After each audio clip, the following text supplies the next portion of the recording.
الولايات المتحدة تتحرك بالمغرب في الصحراء بشكل لم يسبق له مثيل. الاستثمارات الأمريكية تتجه جنوبا بعد اعتراف رسمي بمغربية الصحراء وسط تحولات استراتيجية على الأرض وأيضا على مستوى الدبلوماسية.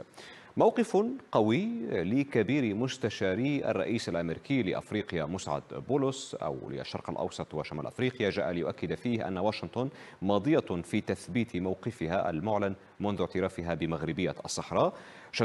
شدد بولس على أن الحكم الذاتي تحت السيادة المغربية هو الحل الواقعي الوحيد لتحقيق تسوية دائمة تفضي إلى السلام والاستقرار في المنطقة.